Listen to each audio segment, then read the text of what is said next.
Como una forma de contribuir a la sana práctica de los deportes, resaltando su protección jurídica, presentamos Deporte al Derecho. Dirige Andrés Charria. Una presentación de La Voz del Derecho.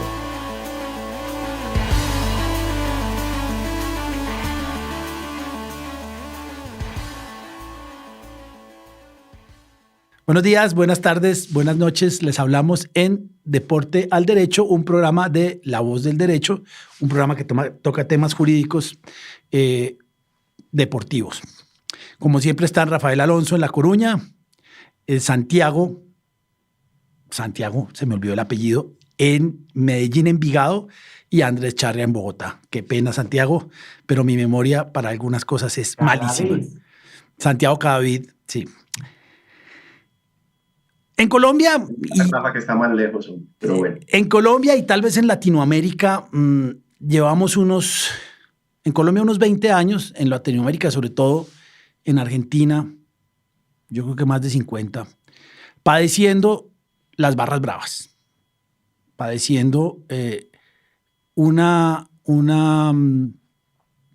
manifestaciones que algunos las consideran folclóricas y que dicen que es parte del fútbol sudamericano y que otros, muy pocos, al menos yo, considero que son unos vándalos y unos delincuentes.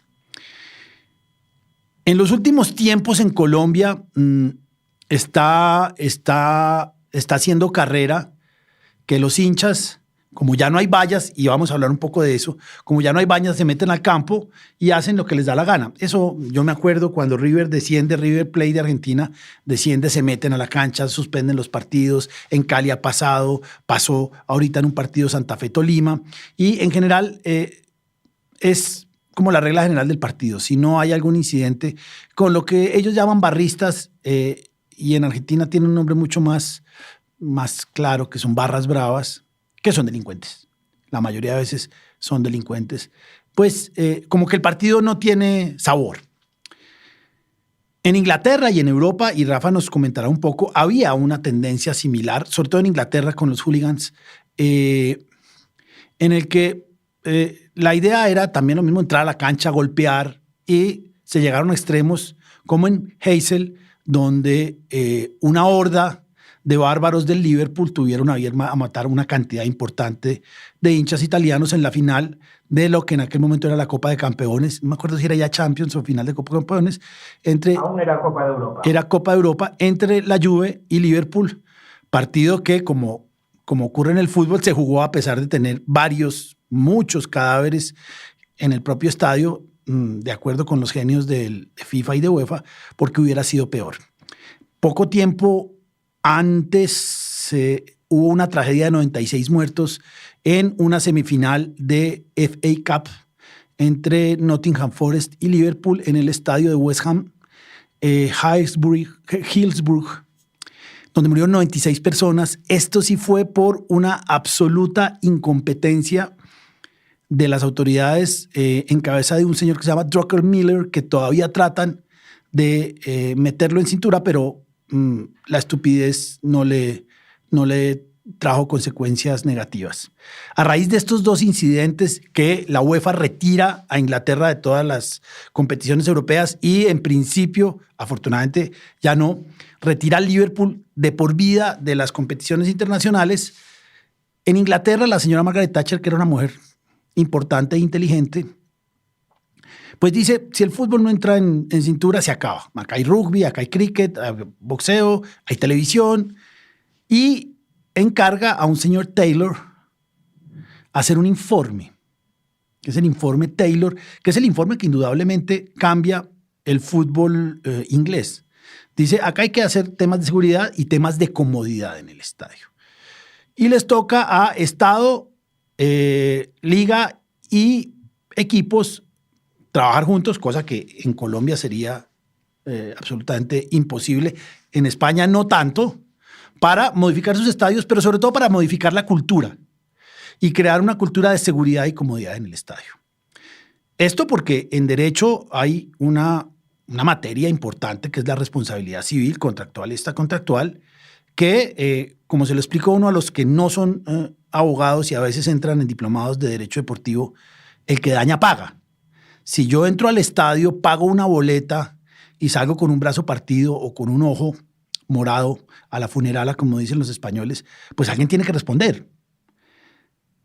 Y FIFA también ha empezado ha tratado mucho el tema de las tribunas. Queremos hablar de qué pasa en las tribunas, cuál es el régimen aplicable, qué se puede hacer, qué pueden hacer los hinchas, qué responsabilidad tienen los organizadores del partido, que en teoría es el equipo local, y qué dicen las leyes. Estoy seguro que Rafael y Santiago saben muchísimo del tema, ellos lo preparan, y vamos a hablar de eso. Rafa, Santiago, buenos días. Buenos días para vosotros, buenas tardes para mí.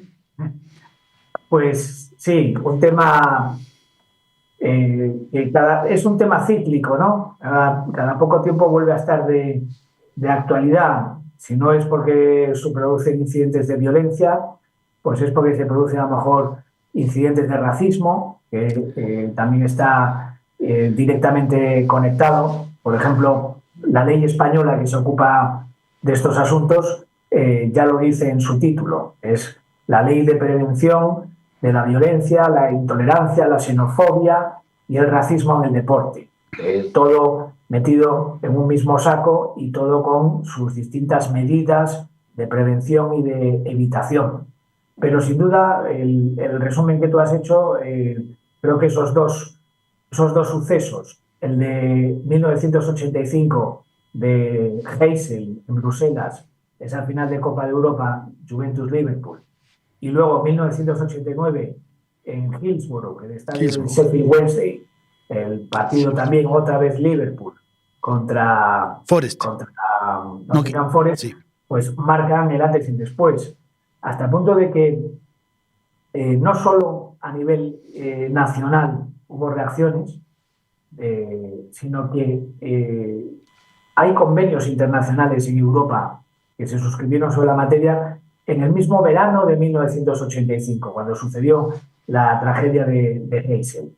Hay un convenio europeo sobre la violencia y la erupción de espectadores en manifestaciones deportivas y en especial en partidos de fútbol, que se hizo en Estrasburgo el 19 de agosto de 1985. Y ha habido más decisiones del Consejo Europeo y mucha actividad también en el ámbito de los convenios internacionales sobre esta materia. Y esto ha llevado, por ejemplo, una de las primeras medidas reflejo que tuvo fue la supresión de las vallas en los estadios. Antes las vallas servían para evitar que los espectadores irrumpieran en el campo, y desde estas tragedias en las que las avalanchas que se produjeron contra esas vallas produjeron muchísimas víctimas mortales, se pasó a prescindir de las vallas y a ver un espacio libre, a veces con un foso, a veces sin él, pero la desaparición de las vallas y un reforzamiento general de las medidas de seguridad para evitar la introducción de elementos peligrosos en los estadios y toda una serie de emanación de legislación nacional en todos los estados firmantes de esos convenios para transponer a sus ordenamientos internos todas esas medidas. Pero sí, sin duda, el origen se encuentra en esos sucesos que has enumerado. Santiago, te cedo la palabra. En Colombia, ¿cómo opera eso? Buenos días Andrés, buenos días Rafa. Estoy preocupado, Andrés, porque Rafa siempre nos mete presión con la corbata. Deberíamos poner el código de vestuario del programa, porque esto no puede ser tan disímil y Rafa siempre está... Yo tengo una de la Selección Colombia, es la única que me pondría. De resto, no me pongo corbata. Eso, pero me la voy a poner. Está bien. Bueno, es un tema que coincide el que tratamos hoy aquí en Colombia para ofrecer pues como una perspectiva criolla, porque se están dando pasos agigantados por parte de las autoridades nacionales, por parte del gobierno de Colombia, para quitar la policía de los estadios, de los eventos deportivos. Este es un gobierno sin el ánimo de politizar, ni más faltaba, pero que viene persiguiendo mucho el fútbol, viene poniendo mucho el ojo sobre el fútbol profesional, poniéndolo contra las cuerdas en muchos aspectos.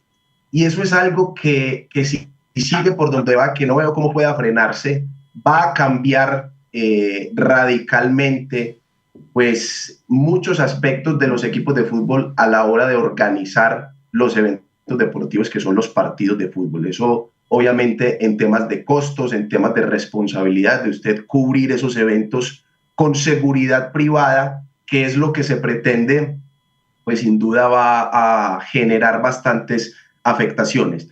Este es un tema interesante porque aquí confluyen y digamos para efectos académicos es una de las mejores muestras, creo yo, de cómo se empiezan a integrar distintos órdenes jurídicos en un tema que es deportivo, pero que lo tenemos que nutrir pues de varios ámbitos, porque tenemos lo de la responsabilidad civil, todo ese ámbito que cubre lo extracontractual, lo contractual, y tenemos también pues las normas que rigen cualquier evento en Colombia que implique aglomeración, y son normas pues que están dadas por el que se conoce coloquialmente como el Código de Policía o el Código Nacional de Seguridad y Convivencia Ciudadana, pues que establece una serie de parámetros que se deben seguir en eventos que implican aglomeración, qué permisos se deben solicitar ante las autoridades. Tú aquí para hacer un evento de esta índole tienes que informarle a la policía, tienes que informarle a las autoridades de tránsito, a los bomberos, tienes que tener ambulancia. Bueno, hay una serie de parámetros que no cambia por ser el fútbol, y ya desde el aspecto logístico sí tenemos en Colombia pues una ley más específica que lleva ya pues casi 15 años, que es la ley que llamaron en su momento la ley del fútbol, pero que se llama técnicamente la ley por la cual se crea la Comisión Nacional de Seguridad, Comodidad y Convivencia en el Fútbol, que fue una ley que estableció unos mecanismos pues, para antes de cada partido clasificarlo según el riesgo, aunque eso no es tan nuevo, pero sí, digamos, a nivel local hay un grupo de autoridades que hay una figura similar en España, Rafa, que es la que conforma como el alcalde de la ciudad o el delegado, el director de la policía en determinada ciudad. Se conforma un grupo de distintas autoridades y según el riesgo del partido, las condiciones de la ciudad, la fecha, entonces se dice, bueno, este partido va a requerir tantos efectivos, abrimos puertas a tales horas, dejamos entrar o no dejamos entrar hinchadas visitantes, tanta policía, cuadramos los ingresos, etcétera, etcétera. Y en el estadio hace presencia la figura que se llama el PMU, el puesto de mando unificado, que es como esa presencia de las autoridades públicas en el espectáculo del fútbol. Esto como para resumir un poco, y luego obviamente tenemos ya el tratamiento a través de las normas pues propiamente deportivas, que son de ámbito disciplinario, pues que, hombre, en caso de que pase algo, ¿qué es lo que sucede? ¿Quién responde? ¿Cómo responde? Si se pierde en el partido, si hay desórdenes, ¿qué pasa? Que eso ya pues tiene un tratamiento con suspensiones, multas y cosas pues que iremos desarrollando, pero básicamente en Colombia es el tratamiento que se tiene. Claro, en Colombia hay un problema que no lo tienen, bueno, en España en algunos sitios, pero en otros no, es que salvo un estadio, todos son estadios públicos, estadios manejados por el municipio, por el distrito, de manera que el manejo y la organización pues es distinta. ¿Cómo se organiza un partido en España, Rafa? Más o menos, a grandes rasgos. Las similitudes son enormes. Cambia un poco los nombres, pero hay el mismo tipo de normas. Por ejemplo, hablaba ahora Santiago de que en Colombia existe el Código de Policía, y dijiste que tenía otro nombre, Santiago, ¿cómo era? ¿O código de...? El Código de Seguridad y Convivencia Ciudadana. Código Nacional de Seguridad y Convivencia Ciudadana. Pues mira, eso, el equivalente que hemos tenido en España desde 1982 es el Reglamento de Espectáculos Públicos y Actividades Recreativas. Y después, con el avance del Estado autonómico, cada comunidad autónoma ha promulgado leyes específicas. Por ejemplo, en la mía, que es Galicia, tenemos una ley de la década pasada, que es la Ley de Espectáculos Públicos y Actividades Recreativas de Galicia.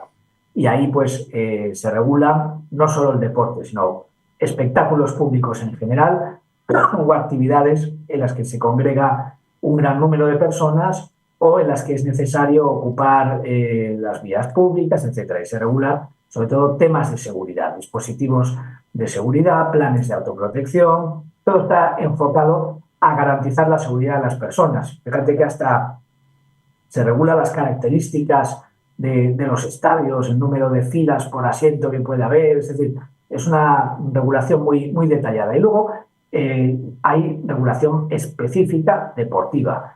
Pues en concreto, lo que, como os decía antes, hay desde el año 2007, o sea, tú has dicho, hay una ley desde hace 15 años en Colombia, pues mira, esta española es desde hace 17.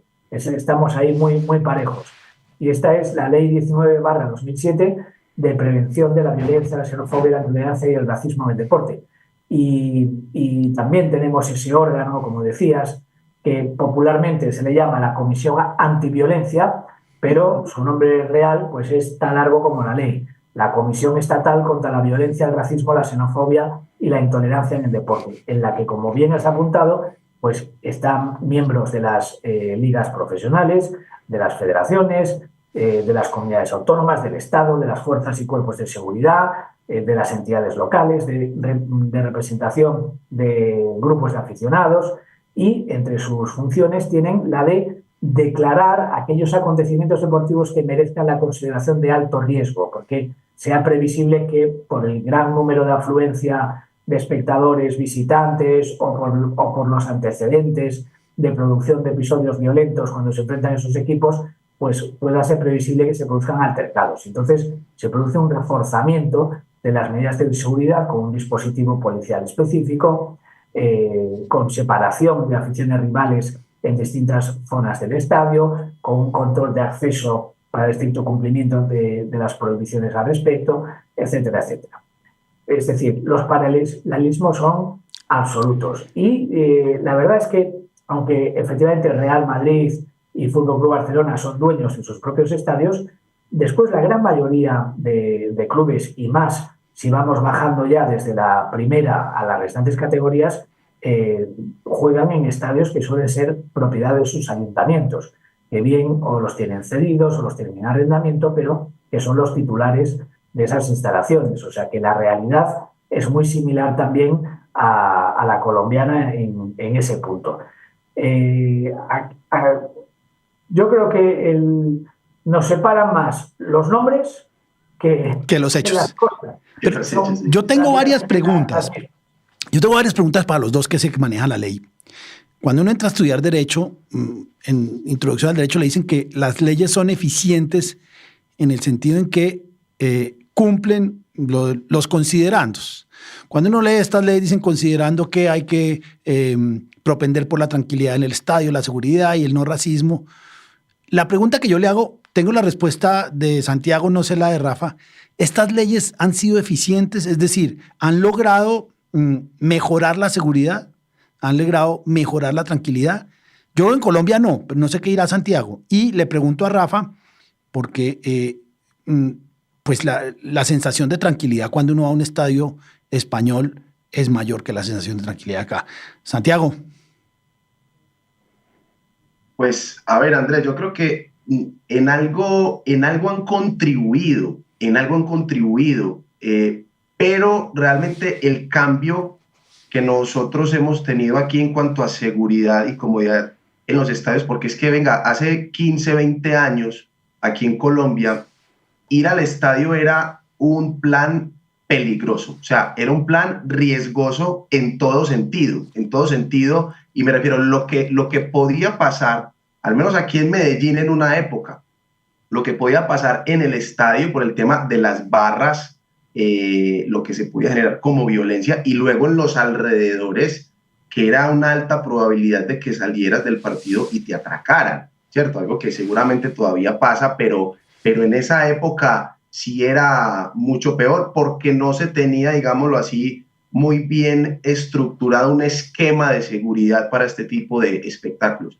Pero aquí en Colombia, más que todo ha sido un trabajo acompañado de las herramientas que dan estas leyes, lo que ha marcado más la diferencia para mí, o al menos desde lo que yo puedo percibir de la ciudad en la que vivo, que padeció pues muchos hechos graves de violencia en el fútbol concretamente, y fue un trabajo social pues con la gente, con miembros de las barras, de concientizar de que el fútbol pues fuera un plan mucho más tranquilo, y más por ahí que por las herramientas puramente legales. Creo yo que sí hubo un cambio, y hoy ya pues sí en ciertos momentos, ciertos partidos, algunas circunstancias, vuelve a ser un plan familiar, tranquilo, que no pues vas a tener en riesgo ningún bien jurídico ni tu integridad.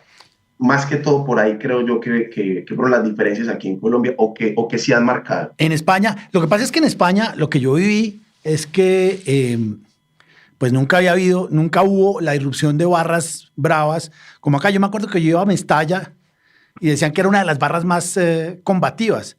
Y realmente era un grupo de amigos que gritaban duro. Pero yo creo que en España no existe, es más una violencia mucho más oral, más verbal, se putea. Pero no sé temas de seguridad en el estadio y estas cosas. Aquí a las barras se les llama grupos ultra. Sí. En los 90 era un problema terrible, sobre todo porque hay bastante acuerdo en admitir que esos grupos ultra estaban o tolerados o incluso apoyados por los propios clubes, ¿no? Cada uno pensaba, hombre, si los demás van a tener sus grupos ultra, pues yo también quiero tenerlo y quiero que estén contentos conmigo, les doy entradas, les dejo guardar el material en el estadio, etcétera. Toda la legislación ha ido evolucionando a partir de ahí y se busca que los grupos estén controlados, que no sean grupos ultra, que sean grupos de animación, gradas de animación. O sea, que desmarcar totalmente del pasado de lo que serían esas barras, esos grupos ultra. Pero yo la percepción que tengo es que esto es cíclico, es decir, vamos en un camino de reducción de la violencia, pero nunca desaparece del todo. Y en ciertos momentos vuelve a irrumpir y vuelven a salir a la palestra noticias de enfrentamientos en las calles de un grupo de 50 aficionados de un equipo contra 50 de otros que han quedado por redes sociales para pelearse con navajas y puños americanos. Y dice, esto es increíble, parece que hemos vuelto 30 años atrás.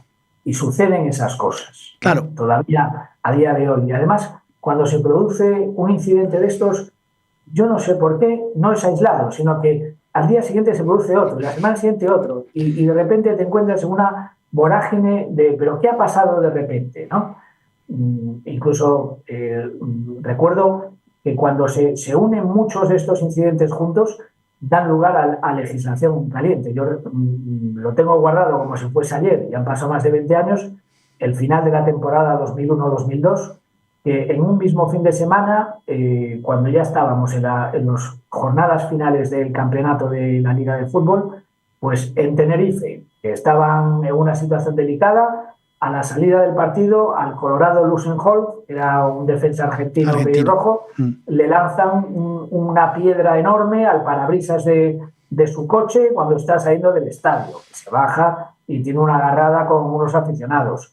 Pero es que sin solución de continuidad acaba el partido en Zaragoza, también con el equipo en situación delicada, y los aficionados salen al campo, invaden el terreno de juego y quieren pegar al Toro Acuña, el paraguayo, que se revuelve a patadón limpio con los aficionados.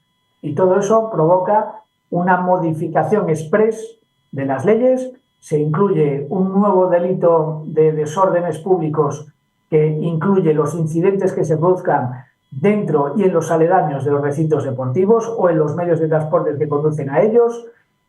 Se modifica la ley y lo que hasta en ese momento permitía que las clausuras de cierre de estadios no fueran inmediatamente ejecutivas y que quedasen suspendidas mientras había recursos, pasan a ser también inmediatamente ejecutivas, porque además se daban situaciones en las que algunos clubes jugaban a mantener la sanción en suspenso y ahora la cumplo porque me interesa, porque ya no me juego nada, pero me interesa ir a esta localidad y voy a conseguir una gran entrada, porque los aficionados del equipo contrario sí que se juegan mucho en este partido. Entonces ahora sí que la quiero cumplir.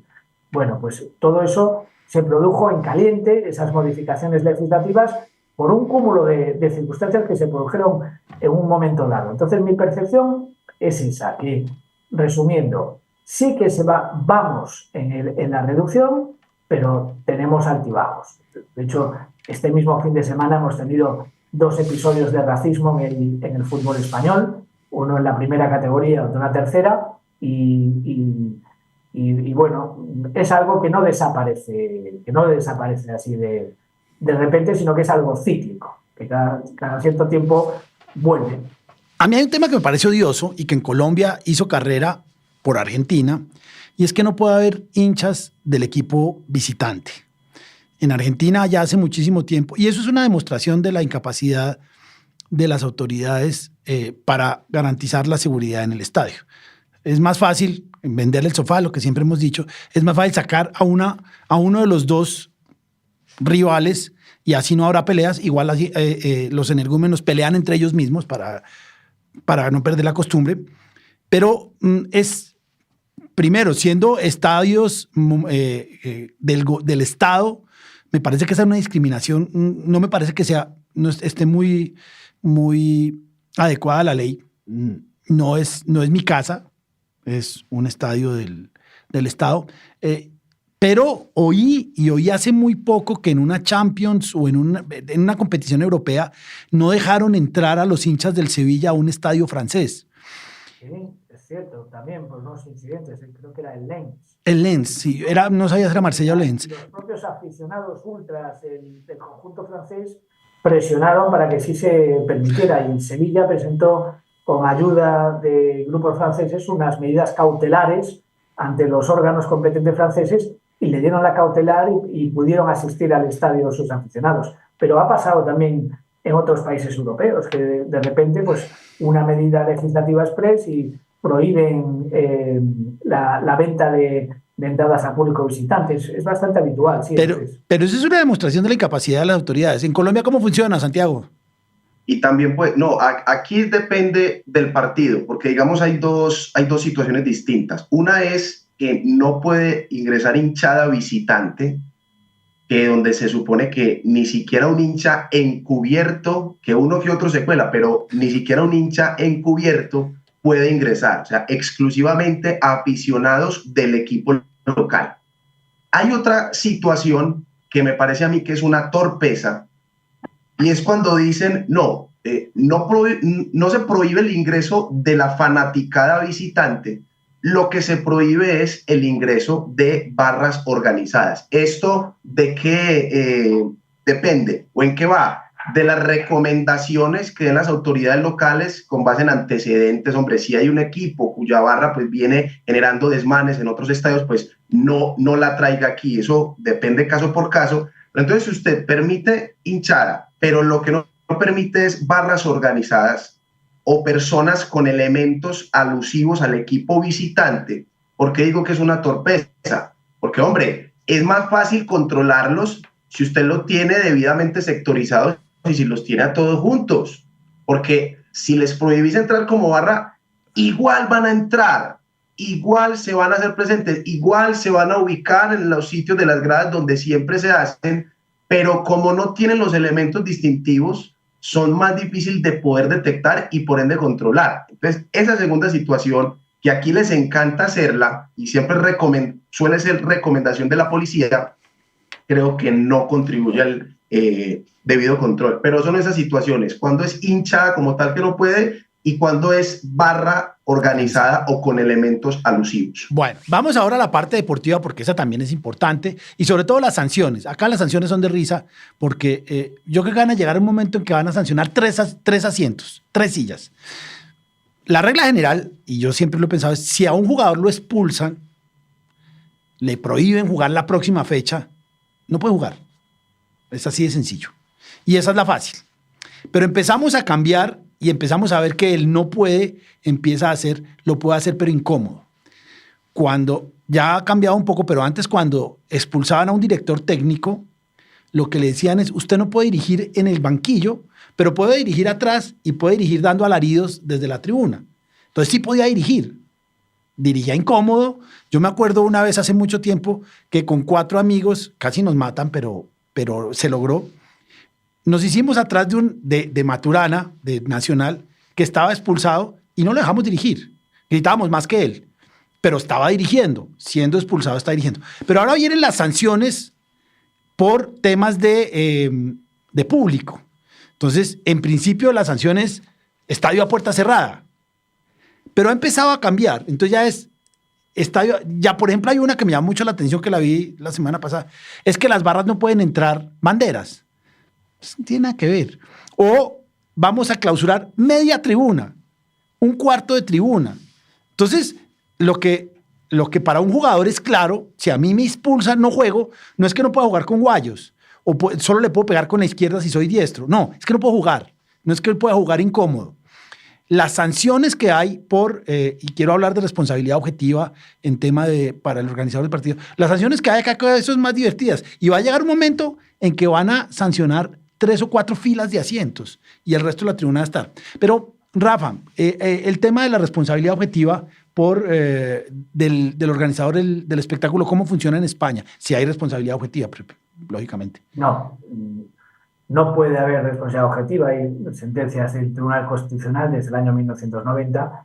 La sanción tiene que fundamentarse necesariamente en algún título de culpa por parte del sujeto infractor, en este caso el club local, entendiendo que le compete a él el deber de vigilancia del desarrollo del partido con arreglo a las normas de seguridad. Entonces, eso se focaliza en que hay que identificar algún tipo de falta de diligencia del club en relación con los incidentes que se hayan producido, o bien por una falta de medidas a priori, que sería un incumplimiento de las medidas de prevención del incidente, pues porque no se realizó correctamente el control de accesos, o no se hizo la separación de aficiones, o se permitió la entrada de sujetos al campo con elementos peligrosos, etcétera, etcétera, o a posteriori, que habiéndose producido un incidente que no era evitable con ninguna medida previa, no haber hecho nada por reprimirlo a posteriori, o no haberlo reprimido de una manera efectiva. Entonces, bien sea por falta de prevención o por falta de evitación posterior, ahí tiene que razonarse la falta de diligencia del club. Entonces, en ese punto tenemos 2 tipos de responsabilidades. Tenemos la responsabilidad general, que sería la potestad sancionadora que se ejercita sobre cualquier persona en general, porque es la ley general aplicable para todos, que establece sus sanciones de multa, de clausura, del recinto, etcétera, etcétera, que también se aplica a las personas espectadoras, y las propuestas las hace la Comisión Antiviolencia, de la que os hablaba antes, pero es una propuesta y la sanción final la impone la autoridad gubernativa. Pues el delegado del gobierno en Galicia, por ejemplo, es el que sanciona los incidentes que se produzcan en partidos que se celebren en un estadio de alguna otra Galicia. Y ahí se puede sancionar, ya digo, tanto al club como a cualquier espectador. Y luego tenemos el marco disciplinario de cada deporte, en este caso, pues el del fútbol.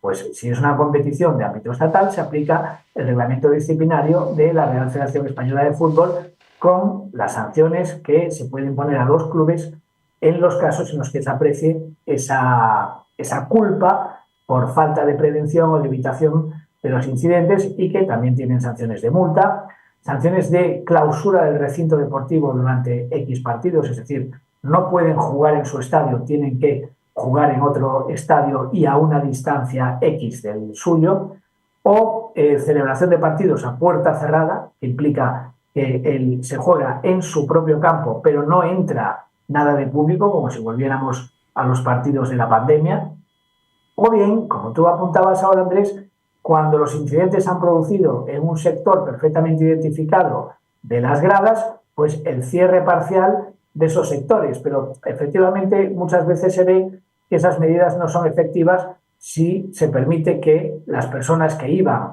a ese sector cerrado se reubiquen en otros lugares del campo, sobre todo si hablamos de estadios que no se llenan y en los cuales siempre hay sitios, localidades disponibles y les es fácil redistribuirse en otros lugares, con lo cual las personas que realmente han cometido los hechos no se ven perjudicados y lo único que sucede es que ese sector queda vacío y se colocan unas lonas con mensajes y leyendas contra la violencia y el racismo, pero bueno, no puede que en muchos casos no sea una sanción realmente disuasoria. Pero sí que se ve muchas veces que los propios clubes son los primeros interesados en concienciar a sus aficionados de que estas actuaciones tienen que cesar, porque nosotros en España tenemos incluso sanciones por los cánticos, no porque se produzcan incidentes, sino porque se produzcan cánticos de menosprecio a las personas, racistas, etcétera. Hay sanción para el club.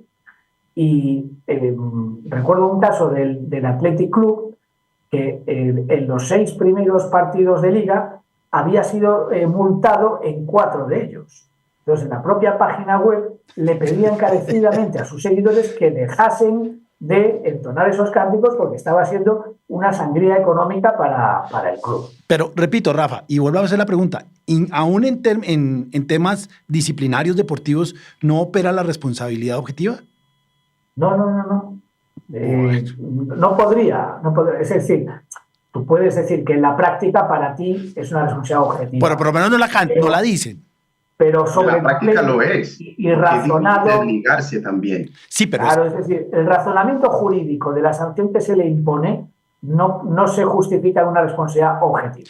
Acá sí, ¿cierto? Prohibida por nuestro ordenamiento jurídico. Pues en nuestro ordenamiento jurídico también, pero en dopaje y en temas de seguridad y comodidad en el estadio, lo dicen y lo dicen los fallos. No se les olvide que acá opera responsabilidad objetiva y por lo tanto el solo hecho da lugar a sanción. ¿Es así o no, Santiago? Sí, pero digamos, cuando yo aplico las normas disciplinarias puramente, el código de la Federación Colombiana de Fútbol, a mí me habla, o sea, es una redacción donde dice, los clubes serán responsables de la conducta impropia de los espectadores de conformidad con el grado de culpabilidad que se logre establecer. Como es que si hay un análisis de culpabilidad, pero vuelvo y digo, en la práctica esto termina siendo objetivo porque siempre te van a encontrar un reparo. Por más que tú, como equipo organizador del evento, seas juicioso, implementes los mejores estándares, siempre hay algo que te lo van a reprochar y por algún lado te van a... Porque para las autoridades deportivas, pues es imposible sancionar al espectador. Y hay algo que me parece muy curioso, porque es que en el código, si uno ve digamos, el ámbito de aplicación personal, dice también los espectadores, pero yo no he visto, no sé si Andrés, pues yo no he visto la primera resolución disciplinaria donde se sancione a un espectador. Sí lo sanciona la autoridad local, claro. Una sanción administrativa bajo los parámetros del Código de Policía, donde dice hay multas, prohibición de acceso a los estadios. Digamos que por el orden administrativo y demás sí es un poco más, tiene más rigor, pero en teoría las normas disciplinarias sí requieren ese análisis de culpabilidad para imponer una sanción, pero repito, esto en la práctica termina. Pero a mí sí me tocó un fallo, cuando el América estaba en la primera B, que jugaba en estadios chicos con equipos de la primera B y era la oportunidad del estadio, del equipo chico, de hacer una taquilla grande.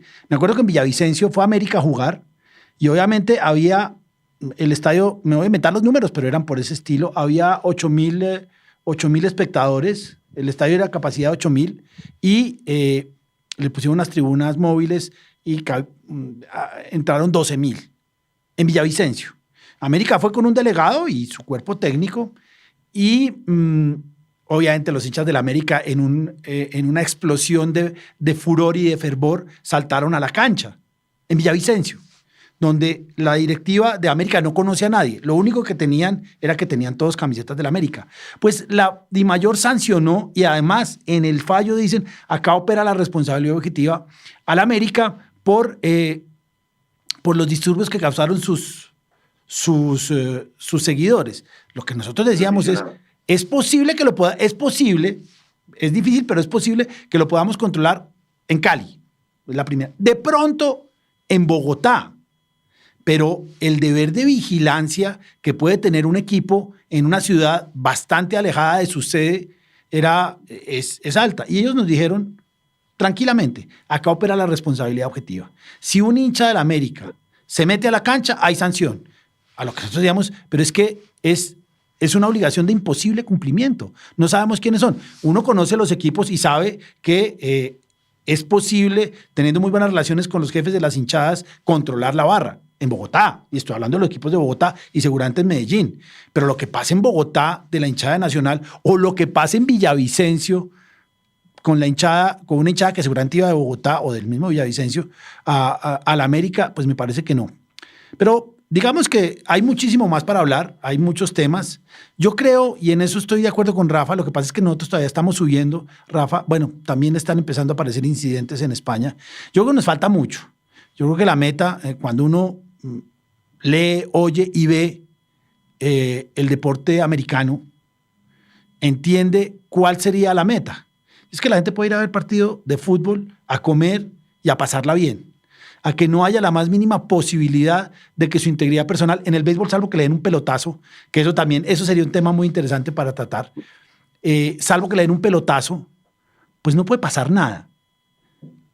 Acá en el fútbol es muy difícil y tal vez en Inglaterra, pero también he oído que empieza a haber incidentes, como dice Rafa, esto es pendular y parece que en Inglaterra ya hay unos brotes, hay algunos equipos, hay un equipo que me gusta mucho a mí que creo que es de hooligans por todos lados, que es el Millwall, pero es un equipo chico. Millwall. Pero la realidad es que a mí me parece que a nivel nacional, a nivel Colombia, las medidas son torpes. Y los clubes también son torpes en tratar de aplicar las medidas. Hubo un club que tenía como jefe de logística al jefe de la Barra Brava, cosa que no tenía sentido. Y obviamente cuando se separó esa relación tan bonita, el club tiene problemas hoy en día. No voy a decir el nombre, pero Santiago se muere de la risa, ya sabemos cuál es. Entonces, yo lo que creo es que nos falta mucho, pero sobre todo, y en eso tal vez Rafa nos ha contado una experiencia española mucho más interesante, le falta mucho a los clubes. Acá las barras, los cánticos, el 90% son insultantes. La puta que te parió es lo mínimo que uno le dice al rival. De manera que nos falta cultura. Y cultura de convivencia, de salir a cantarle al equipo de uno y no a insultar al otro equipo. Nos falta mucho. Y creo que todo va, acá hubo un alcalde hace mucho tiempo en cultura ciudadana, más que en represión, porque además las normas son torpes. Acá la ley que dice Santiago que funciona es una ley que en los primeros 15 artículos habla de crear comisiones. Y yo creo que crear una comisión es la mejor forma de no solucionar un problema. Nos vemos la próxima semana en temas. Yo quiero empezar a tocar fallos específicos del TAS. Hay uno o dos que me gustan mucho de amaño de partidos, porque ya lo tocamos, pero no hemos tocado, como dicen, casos de la vida real. Vamos a tratar de hablar algunos casos de la vida real. Solo hemos hablado uno que nos quedó bien, que fue el de Emiliano Sala. ¿Sala o Sala? Siempre me equivoco. Sala. ¿Sala? No. Sala. Emiliano Sala. Sala, el otro es el bueno, el de Liverpool. Exacto. Bueno, entonces, pues sí, seguridad y comodidad en el estadio nos falta mucho. Hay que modernizar los estadios, que es otro tema. Los estadios acá son viejísimos y no son cómodos. Rafa, Santiago, muchas gracias. Nos vemos de hoy en 8 con un tema puntual. Espero propuestas. Un abrazo. Luis, muchas gracias. Hasta la próxima. Luego, muchas gracias a todos. Fuerte abrazo, feliz día. Y a Luis en el máster.